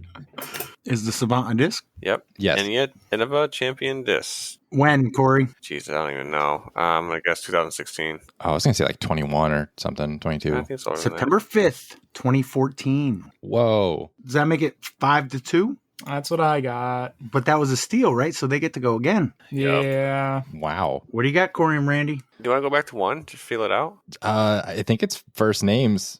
And all of these are languages other than English. Well, not all of them, but what's the next thing I ask you? The Korean word for... Yeah, let's for guy who does stuff. Yeah, let's go back to one. All right. Question 3, category 1. An area where rabbits breed goes by what male first name? An area where rabbits breed goes by what male first name? Glen. Is that what it's called? I was going to say Den, but I don't know. I just know a glen is a clearing in the woods. It's like the synonym for the man's name. I've literally never heard of that before. And rabbits do probably fornicate in the woods, if I had to guess, anywhere, unless it's like in a cage somewhere. Probably near where bears shit, right? Probably. Glenn, yeah. I mean, sure. I can't think. I mean, that's like the first thing that jumped in my head. That so, sounds amazing. You guys good? yeah. What do you got, Jalik? Oh, no, No. you baited me. Thankfully. Can we hear the question again? Oh, I think I know. An area where rabbits breed goes by what male first name? Sounds like a Warren to me. Ooh, I like it. Yeah, let's go with that. Is the Warren a disc? I don't know. I never would have gotten Brian that. is going to love hearing this. So Brian, when you hear us on Friday, just let Warren know at work that he's technically where fucking rabbits are banging each other. That's where he got his name from. I would never even have thought of Glenn, and that was a very That's a solid great answer. Yeah. Is Warren a disc? It doesn't seem like it should be a disc. It seems like a no. All the other names have been yeses, though. All of the 2 other ones. Yeah. That's not... Wait, Dwayne was a disc? I think so, right? I don't remember being outraged at that. New Simhouse Custom Discs, April 5th, 2021. Wow. Technically, that Right. was the NSH3 Dwayne. Well, hey, I mean, we're playing... This is, bonus points. We say yes with it. Sounds like a plan to me. I'm sorry, no. Dang it. Halfway through, Corey and Randy 5, Jalix 3. But Jalix, your question, category 1 or 2. First 3 questions in each category are gone. I don't know. I feel like we've been swerving into the harder ones. But Yeah. Savant's actually not that hard in hindsight. We're just... Yeah. What do you want to do? I don't know. My instinct was to go back to 2, but honestly, I could go to either one and feel pretty good about it. All right, or well- just as bad about either one, rather. If either one of us were described as having instincts, it would be you for this. So we're going to go with what you think. All right, sure. So, category 2. Yes, please. Question 4. From Sanskrit for weighty, we get what word for a Hindu spiritual guide or any recognized leader in a field? From Sanskrit for weighty, we get what word for a Hindu spiritual guide or any recognized leader in a field? Is that a guru? Oh, I like that. Yes, that's definitely a spiritual leader. That's a great I think guess. it's a disc too, right? You guys good? Yeah, I think we're happy with guru. Yeah. We're good that it's the answer. Is the guru a disc? Nice guy, Alex. Is the guru a disc? That I'm not sure about. Guru is a disc golf company, Is that right? Maybe that's what I'm thinking of. but I don't know what they make. I don't think they make discs though. I think there's a Ruru, which is our Oh, PM disc. yeah, that makes sense. I don't know. It's kind of a good name for a disc though, a guru. I don't know. I think it is. Okay, I'm good with I that. don't know. I don't know, but I think it is. Yeah, no, that sounds good. I'm going to look it up after to see if it's a disc golf company also. But yeah, let's go with that. You're saying yes? Saying yes. I'm going to save you some time, Jaimen. It is, in fact, a disc golf company. It is not a disc golf disc. Oh, man. They make a Okay. couple Figures. of the Norse name discs like Sleipnir and... Okay, sure. Yep. But yeah, I don't want to give too many away because I might use a couple of them, but I've used plenty of them so far. Right. But 5-4, but Corey and Randy have a question in pocket. What category would you like, one or two? We haven't done great with the names. We haven't done great, you said? No. In fact, we've gotten none of them. Well, you sort of got one of them. but- Oh, yeah, right. We did not get Warren. I mean, we can go with 2. I mean, you've been killing it on that. Ooh, okay. This you want to do, right? All right. Question 5, category 2. General Secretary is considered China's most powerful post since what title held by Mao was abolished in 1982? General Secretary is considered China's most powerful post since what title held by Mao was abolished in 1982? Emperor. Don't think it was emperor. Because like there were emperors and then like the Communist Party like took over. I want to say like Chancellor, God King. I don't That's Corey's disc golf nickname. The God King. The God King. Can we hear it back again, please? General Secretary is considered China's most powerful post since what title held by Mao was abolished in 1982? Emperor Mao, Chancellor Mao. Yeah, I mean, I can't think of anything better than Emperor, although that might be really... I just don't think it was emperor because they like kind of overthrew the emperors of China. Oh, is that what the history book said? Yeah, I think that's how it went down. Prime Minister? Like No. The Last Emperor or some shit was a movie, I'm pretty sure. I like The Last Man. Dragon. Dragon Who's the Ball. master? Show up. No, never mind. You guys are too young. I stopped at the last unicorn. That's a good one, too. I suppose for that reason, Randy, I like Chancellor better than Emperor, if that's all you got. It's all I got. You guys good with Chancellor? No, but yeah. Yeah. Jalix, General Secretary is considered China's most powerful post since what title held by Mao was abolished in 1982? It's Chairman Mao, isn't it? Oh, yeah. That sounds familiar. I like it. You guys good? Yeah. Is the chairman a disc? I don't know. It doesn't sound like a good disc name. I really hope not. All right. I'm happy going with no. No? Yeah. Came out the same day as the Grandmaster, Stan Van Poo, October 7th, 2024. That sounds like an infomercial thing. Like, come get your chairman for 4 easy payments of $9.99. I think like Wolfman, like chairman. Okay, yeah, like Turns into a recliner under a full moon. Alex, are we tied? That's what I got. All right, 2 rounds to go. We're tied at 5. Jalix, category 1 or category 2? We want to finish out category 2? sure, yeah. All right, question 6, category 2. What was the subtitle of the 1994 action crime film Leon, which starred Natalie Portman, Gary Oldman, and Danny Aiello? What was the subtitle of the 1994 action crime film Leon, which starred Natalie Portman, Gary Oldman, and Danny Aiello? I got no clue. I was not alive. Yeah, I have none. Gary Oldman. All right, so For you, Jaimen, I am trying to make the last one the most difficult of the round. I'm really making an effort. I'm making an effort to make them all look hard, Pat. All right. 19. So it's Leon. What was the subtitle of the 1994 action crime film Leon, which starred Natalie Portman, Gary Oldman, and Danny Aiello? All right, so we got Grandmaster, Virtuoso, Savant, Guru, Chairman. So it's like an expert at something, right? Right. It's got. It's like the subtitle though, so it's not going to be like Leon Expert. It's going to be like Leon Expert of something. Or the blank, right? The virtuoso kind of thing. Yeah. What, do we know famous Leons? The alt-rock band from the mid-2000s, Kings of Leon. Where my head went. I don't know. They're probably still playing, but I have no idea. You got to use somebody. Man. Kings of Leon. Crap. No, that's stuck in my head. Leon the King. Yeah, well, I mean that's the other thing. Leon made me think of Leo. Leo is a lion. Lion is king of the jungle. That was my. Those are the connections that I have made so far with this question. Right. So yeah, but it's an action crime thing, right? That was part of the question, Pat. Action crime film. Yes. Leon. Okay. So I'm trying to think along those lines, like somebody who's really good at that. And remember, Randy probably knows the premise of the movie, but not the title. So but not the name. Nice. Natalie Portman, Gary Oldman. At least this time I know two of the actors in it. Like I feel like I'm moving up. Although I'm surprised that Natalie Portman was acting in 1994 because I feel like she was 8. I'm just trying to brainstorm, crime-related experts. You got anything, Alex? You're muted, Alex. He's offline on my side. You know why? Because it's 10 o'clock. It's It's Alex's time to be offline. He turned into a pumpkin. I'll take a quick second. The Steelers are driving again. Yeah, 9-9 still. 10 minutes left in the third. Did you have any epiphanies while I was gone there, Jaimen? Nope, not at all. I was trying to urge you to brainstorm crime-related experts, and you were very silent on the matter. Yeah, I'm like the gambler, the fraudster, but like none of those are like peaks of their profession. You know what I mean? Everything else has been like that. The boss, that's like guru, chairman, savant, virtuoso, boss. I don't know. That's like kind of the only thing I can think of is like it's a disc crime boss. Yeah,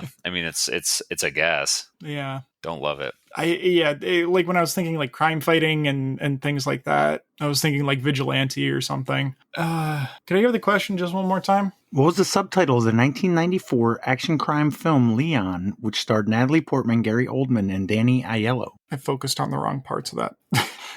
If it was like a crime fighting thing, could it be like a mob boss? Yeah, that's what I was thinking, like boss kind of. Yeah. It's something boss related. I'm happy with whatever you want to come up with there. All right, let's just go with boss. Sure. Put a nice little bow on it. What do you got, Corey and Randy? It's King, right? You know this one, It's Corey? King. No, it's The Professional. Oh, damn it. I was trying. What is it? The Professional? It's The Professional. I could walk you through the whole plot, but What is wrong with I'll you? save you guys. I'm like a film buff. I don't know.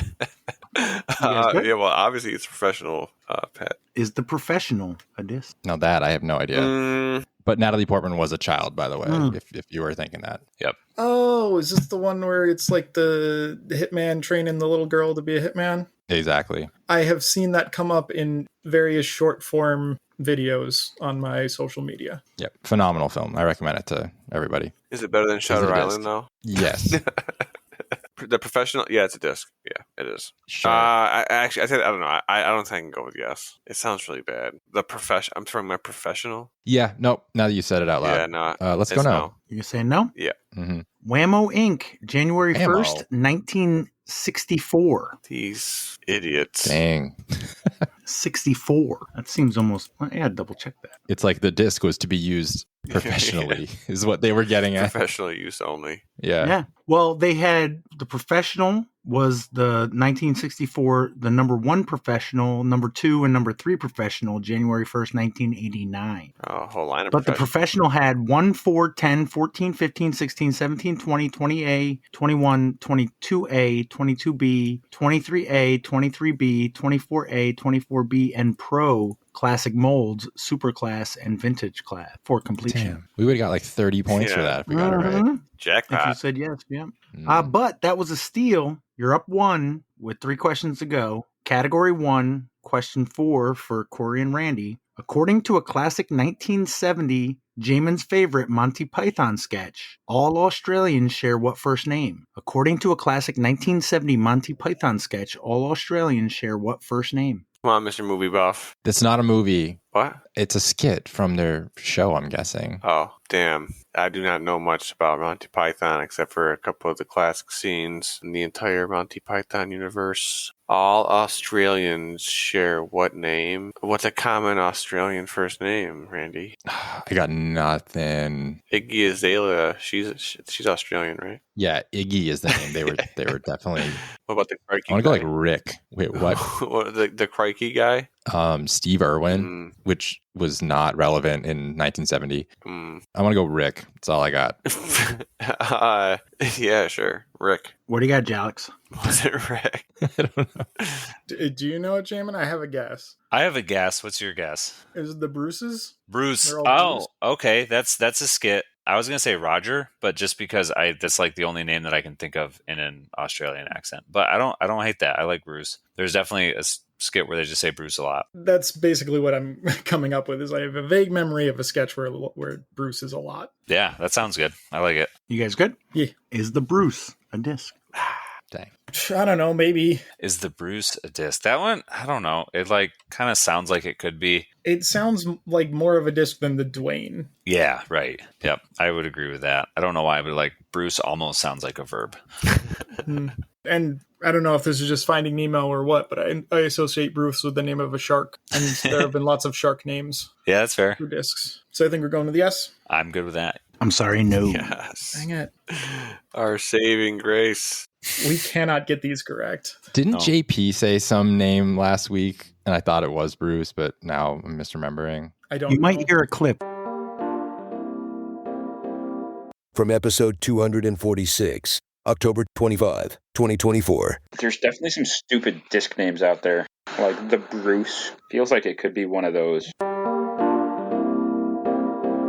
Yeah, okay, there we go. I was like, I swear he said it last week. He mentioned it several times. He did, right? Okay, I'm not crazy. From episode 246, October 25, 2024. No. We gotta go with our gut No, here. it's a terrible disc name. Was the Jackson a disc? No. Is the Johnson a disc? Probably not. Is the Bruce a disc? For some reason, yes. But And it actually was the impetus for this category. All right, question 5, category 1 for Corey and Randy. Famous for its colorful display of eroded rocks, what Utah canyon was named for a Mormon settler? Famous for its colorful display of eroded rocks, what Utah canyon was named for a Mormon settler? Grand. It's definitely not That it. was the joke I was planning on making. Yeah. Wait, this one's ours, right? No. It should be ours. Uh-oh. I think he's right because it's Shoot. No, two this is good. This questions is good. left. This is good. Because we stole. This is we good. stole Bruce. Yeah, Yeah. that's Oh, the wrong sweet. That's good because I think I know the answer to this one. I was like, oh, Nice. so it is ours? I have 10 questions being asked. Yes, there are 2 questions left, and you guys went first. So, yes, I screwed up. It is definitely your guess, Jaimen and Alex. Oh, yeah. All right. So I think it's Bryce Canyon. I do not have any strong thoughts, so I am very willing to go with yours. And Bryce is a name. Sounds like a plan. Okay. I'm good with that. Bryce. Do you guys agree? Yeah. I do. Is the Bryce a disc? I believe it is. And also touchdown Steelers. Sounds Mic like drop. a plan. I'm going to figure out how not to give you points for that. You said the Bryce is a disc? Yes. He said yes, and I am agreeing. Latitude 64, April 3rd, 2017. And I'm thinking maybe that's what he was thinking about. Could be. Oh, it's The Bruce. the Bryce is one of the their overmold discs that they came out with. They came out with a putter, a mid range, and a driver like all at the same time. It was like the Fuji and something else. Alex, correct me if I'm wrong. They need both of these answers just to tie, right? I believe so, yeah. I got 8-6. Yeah, we were tied, and then we traded steals for 1 point each, and now we're here. All right. Final question, Corey and Randy. What is the name of the popular character from the classic film The Sandlot, known for his exceptional baseball skills and leadership? What is the name of the popular character from the classic film The Sandlot, known for his exceptional baseball skills and leadership? I would never watch the stupid movie. movie, Randy. Oh my God, really? Oh no. It's so good, but I can't think of his name. And now if I like walk you through the plot, you're not going to think of it because you haven't I mean, seen maybe it. I've seen it once, but I don't know any of those kids' names. It's not Alfalfa, right? No, man. He ran so fast. He outran that dog. Ricky. It could be. He had the raptor legs. Yeah. Oh man. Forrest Gump. I want to go like Ricky or like Manny, but no. Oh man, there's so many kids with so many names in that, and I can't keep any of them straight. So Ricky was me firing from the hip, and anything else would be yeah, I liked it. I liked us just going Ricky if we didn't classic know. kid name. Runs fast. Yeah, So it was a mean two seam. We already decided we're going Ricky. we're going Ricky for all the marbles. Ricky. I mean, We're not going Dwayne. sorry, just Sandlot, just not my movie. No, it's all good. I literally only have Ricky or maybe Manny, but Manny might just be a popular good baseball player name. So I don't know. You going Ricky? Yeah. Yeah. What do you got? Oh no, that would have been the No. greatest moment in all of podcast. Yeah. I got Rip James Earl Jones. That's what I got. Oh. Yeah, I've got nothing, but we don't need to. I think its name is Alex. Oh, okay. I have not seen the entirety of The Sandlot at any point. I've seen it. I just don't remember any of their names. Corey, were you saying Ricky because of Ricky Henderson? I don't know who that is either. Never mind then. We were looking for Benny the Jet Rodriguez. Benny. Oh. Benny and the Jet. Exactly. But I told Jaimen I'm making these question sixes tougher. Yeah. Benny, Lone Star Disc, February 20th, 2023. Jalix is our winners. Woo! Good job, Alex. I was definitely there. You helped. You've had lots of answers that I didn't have. JP gave me the idea for the round because as soon as we were done recording last time, I was like, what's the Bruce? I've never heard of that. And I've done a lot of research on these, but I think he might be thinking of the Bryce, or maybe it's one that hasn't been approved yet. I would have flipped out if we had actually gotten that one because I remembered him saying that. So if I had been like, oh, he knows it's a disc, send it. And then it was wrong. Josh would have had some words with him. Did anybody have anything before we go? Get signed up for the Jenkinsville Space Race. I believe it is November 16th. It's going to be a fun time. It's going to be the first time there's been any event on the new holes. I do think a lot of them are going to be modified because it's going to be, from what I understand, very similar to Mark Bryan's Ace Race format. So it's going to be a lot of fun. It's going to be very accessible for people. So you don't have to be like a crazy good disc golfer to go out there and have fun. But the Dunbars do an awesome job with their tournaments, and this one will be no exception, I'm sure. On top of that, I believe it's the only place you can get a streamline range, which is said to be MVP's answer to the Berg. So like with the little indented top and everything. It's one of the reasons I'm not doing the Riverside one because I'm like, I can't forehand that. I did some research on it and I'm like, oh, I wouldn't mind doing Glow. I'm not a huge Glow fan, but I can't. No. What are the other discs, Alex? Is one of them a Crave? I think it's a range and a Crave. And Which is a great forehand disc, but at Riverside, they're playing reds, which the Crave is way too much. I'd be throwing like skip shots, like skipping rocks in the river, you know? Oh, okay. Gotcha. But it's still a good disc. I mean, and it might work at this other course for a forehander, just not for me. Yep. For those of you who are not aware, MVP makes some of the best glow plastic in the game. It glows for a super long time, and they have different color glow. So like it's not just the green stuff. They've got blue, they've got purple, they've got like a teal thing, they've got white glow. It's some super cool stuff. Heck yeah. Oh, the volunteer flex. Did we actually talk about that? When is that? It's not actually a flex. It's this Saturday. J Park playing J27 one round. This weekend? This weekend, Saturday. you got to volunteer to do it. Somehow it has just been completely off my radar. I just kept thinking it was further ahead and further ahead. But it is this Saturday. It's November 2nd. All right. I got to check into what I'm doing this Saturday. Do we know if it's full, how full it is and such? Plenty of space still. 41 out of 108. Okay. And it's a shotgun start. What time? 9 o'clock. Yep, 9 o'clock. And it's a NIFA Points Series event. For next year? Yeah, for 2025. All right. Well, thank you, Corey, Jason, Randy, Alex, Jaimen, and Shawita up Hudson Valley. Thanks, Pat. Thanks, Pat. Thanks, Pat. Thanks, Pat. Thanks, guys.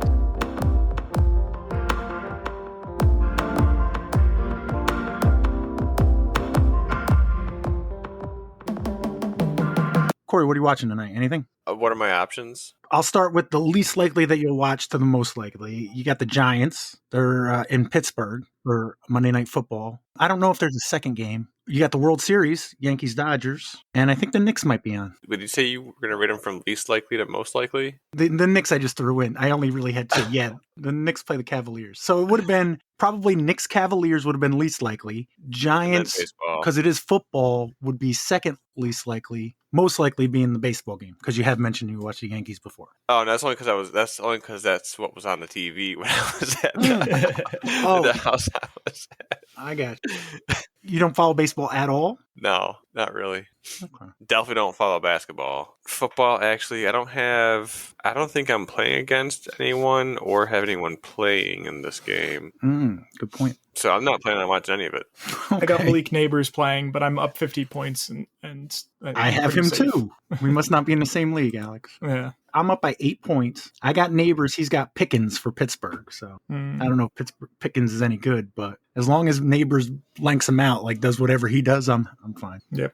I already got rolled in both my leagues, so I don't even want to look at football until, tomorrow. I had a pretty respectable showing on one side, but still lost by 9 points. And then on this side, I'm up 50 points, and the only person left to play on either side is Malik Neighbors. So I'm feeling really good about winning that one. As you should. I looked at my scores earlier. I didn't actually look at it until just now, and I realized, man, my running backs are horrible. I had a guy who didn't even play, and then I look at my bench and another guy who had 0 points, he played. Another guy who played and had 0 points, and then Pacheco, who's IR. So the guy who I started had the second most points as a running back for me anyway, so it didn't even matter. I have Kamara, who started the season really good, but New Orleans stopped scoring points. And then that goddamn Jets game pissed me off, too. I'm like, freaking lost in the goddamn final minutes. Yeah, you guys are trash. Shut your mouth, Randy. Trash playing trash. But yeah, not a great day for football for me. The offense didn't score a bunch. They're not really clicking, but they didn't cost them the game. You know what I mean? They played okay. Didn't they score 22 points or something like that? 22, 23. Yeah, it was 24 to 22. 25 to 22 to 25. Yeah, there we go. You scored 22 against New England. I'd say there's a better than 50% chance that you'll win. But you also gave up 25 to New England, so that's on you guys. Your vaunted Jets defense. Yeah, they're not. That's what we used to be known for, at least. That's what I'm saying. Last year, that's all they had. And like I was saying, Giants are going to smoke the Steelers tonight. They honestly, I'm just expecting it. They kind of have those trap games, and they're very bad in those. Wow, what was the other team that they lost to recently that they definitely shouldn't have? They only have 2 losses, so they obviously have a great season going. But they lost to the Cowboys. I really felt like they should have won that one. Indianapolis? Yeah, the Colts. That's turning out to be that was right when the Colts kind of went on a little upswing. But yeah, those 2 games back to back, losing by 2 points, I think, was pretty annoying. Looks like 3 each game. Yeah, it was just so close. And it's all penalties. If you look at the penalties, they had I think 70 or 80 yards in each game in penalties. It was stupid. Just dumb mistakes all the time.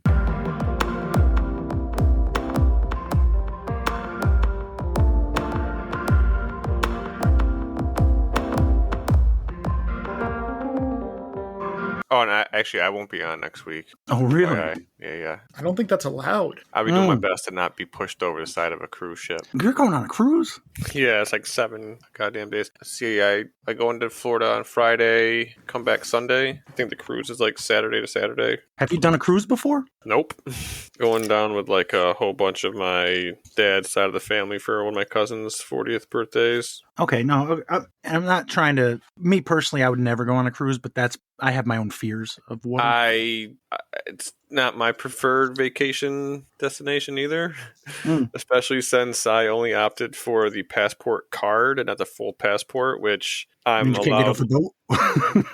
I think one of the only scenarios that it comes into play, or one of them, is say something happens with the ship and they have to fly people, or I get hurt and I have to get flown back into the country. I don't think I'd be let in because it only allows land and sea travel, not air. Oh goodness!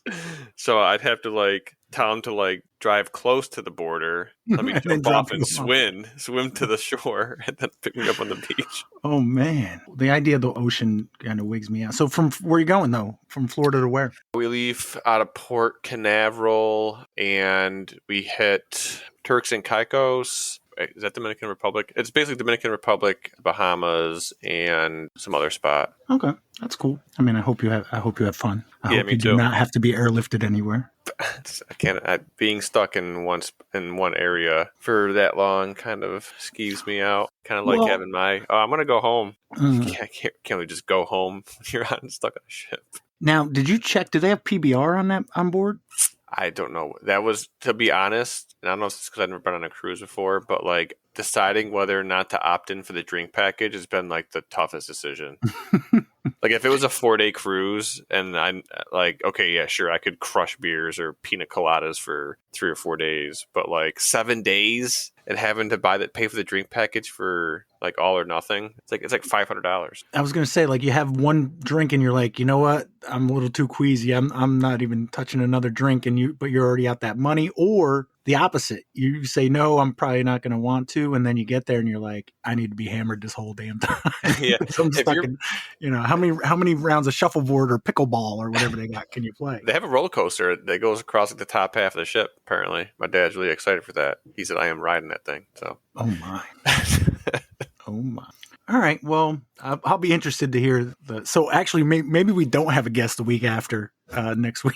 We don't even talk about Team Challenge. We just talk to Corey for 2 hours about this damn trip.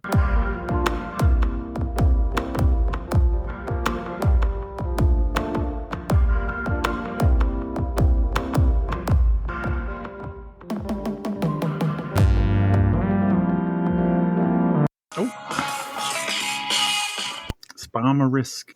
Well, they can call it like 8 o'clock, right?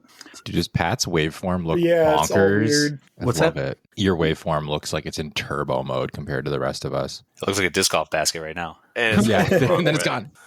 Yeah, they would keep offering me like $20,000 loan or some crap. So, but I did finally start blocking them. I used to not block the number. I think they'll just use a different number the next time. But I've heard that if you respond to the number in any way, like decline the call, block the number, anything like that, it means they know someone's on the other end, so they keep trying harder. Mm-hmm. So what are you supposed to just let it ring? Yep. Yeah. Oy. Yeah. That does explain a few. I've had a couple that'll call back like shortly after. you know what gets them to stop calling is to answer and then give them death threats. That does sound like an option. I don't subscribe to the various channels on YouTube because I feel like I'd get worn out pretty quickly. But I do like when the algorithm pushes it towards me, where like those guys that like scam the scammers or like are able to like trace their IPs and get into their computers and mess with them, and then like hack into like the cameras. You guys ever watch those videos? I don't watch much YouTube at all, dude. Damn, I feel like at least Alex would know what I'm talking about. I'm sorry, I blanked for a second. I know What what was you're talking about, Corey. Like the guys that will like fight back against the scammers who will like hack yep. into like the call centers and stuff, that? fighting the good fight. Yeah.